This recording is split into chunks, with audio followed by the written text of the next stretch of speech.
Shalom peuple de Dieu, nazope sa révélation pour l'ancien ministre Constant Mutamba. Namoni ancien ministre Constant Mutamba akufi. Mais na cercueil na ye peuple congolais aza kolela inconsolable.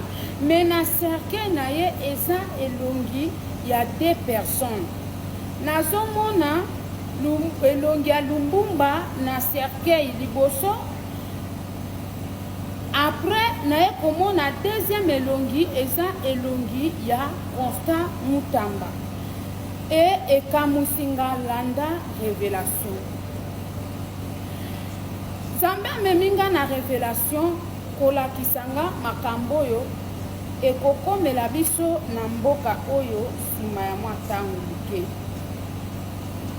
Alobi nanga ya komona namoni bameminga likolo e place bakie nanga namoni bazolakisanga comme na écran namona makambo nini ekoleka pe oyo eza préparé pona koleka. Namoni mboka ya Congo tala kozomona lokola na écran moko ya munene. Namoni mboka Congo tomboli cercueil ya ancien ministre Constant Mutamba likolo. Bato baza ba inconsolable ezala ba mama ezala ba papa menga na yebaki te cercueil nini ba memi yango nani akufi boye nani yango akufi Congo mobimbe memi cercueil likolo boye nani akufi. Alors tango nga nazo luka na yeba nani yango akufi nani akufi boye mokonzi mboka to nani po niveau eleki. Alors tango nazotala namoni bazobendela ngai image nini kamera mo ndenge sa kokwa bazoome pona mona bien naza na précision nazomona elongi ya Lumbumba na cercueil photo ya Lumbumba ya munene na cercueil. Sikonga bi oh mais Lumbumba kufa kala. Comment peuple congolais a kotombola lisusu ebembele azolela boye. Nzambe bisinga te tala bien. Bamoni su babendi tango babendi namoni elongi ya Lumbumba esa liboso. Aprende na ekomona elongi ya Constant Mutamba lobi muto akufi yo wanaza. Derrière deuxième photo nde muto akufi. Kapi akufi ndenge ni boko ya akufi siko Lumbumba ke wapi photo Lumbumba ezo sala nini awa.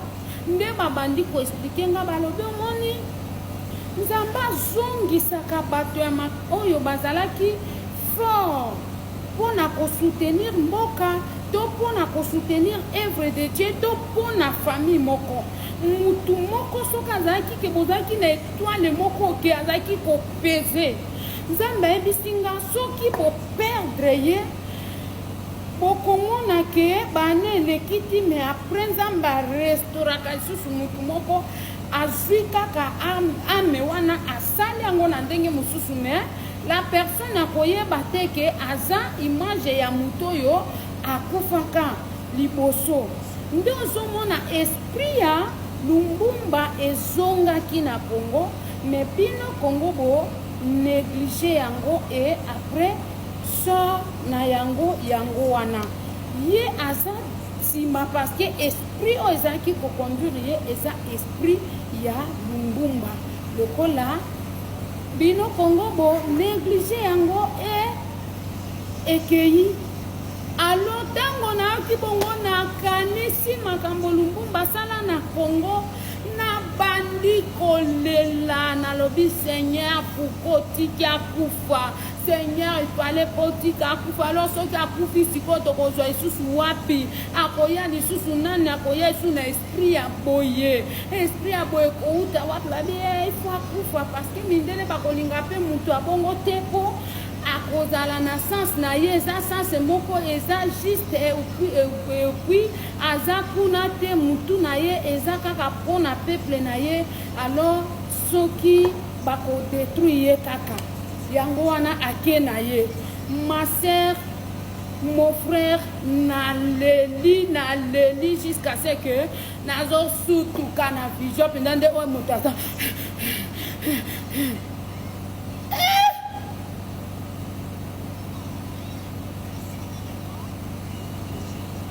donc namoni poa ya peuple congolais donc zamba bisinga ata za président te mais esika nyonso bakotia ye mpona mboka akosoutenir parce que esprit oyo azalaki nango eza esprit oyo ezalaka ya bapatriote oyo ya solo oyo bato nzambe atiaka bango baguerrier mpona mboka na bango. Donc esprit wana ata azalaki président te ifale bobatela ye kaka bongo azalaki très important mpona bino mais tala sor na bino yango wana esprit ya Lumbumba ekei ngai somo esalinga elekelinga nazolela nakanisi makambo Lumbumba asalaka mpona mboka oyo epui nakanisi ke mutu moko ayaki bongo après négligence esalemi nde akei vision na nga ekati wana nga naza kaka moto nzambe azosalela mpo na kobimisa barevelation naza na nga innocent na lobi oyo bayebisi nga mpe oyo namoni bandeko sambela mpo na Constant Mutamba sambela omoni soki nzambe apesi bino ata profete ya malamu paster ya malamu ministre ya malamu o mutu moko kaka yebaka kogere o na famille o na place nini sambela mpona ye parce que eza bénédiction na bino eza mpona bino ekozala na ntan moko bakosengela na bato ya ndenge wana bokozala na honte te parce que boza na kelke moko oyo aza mpona bino bokobimisa ye mpe akosala face na ta wana na eloko wana sambela mpona Constant Mutamba nzambe ayoka biso mawa pendant que aza vivant nzambe arrêté eloko ezolinga ekomela ye toute trahison nzambe aza na makoki ya kodeside mpe makambo nyonso ekoti mobulu que le Seigneur vous bénisse.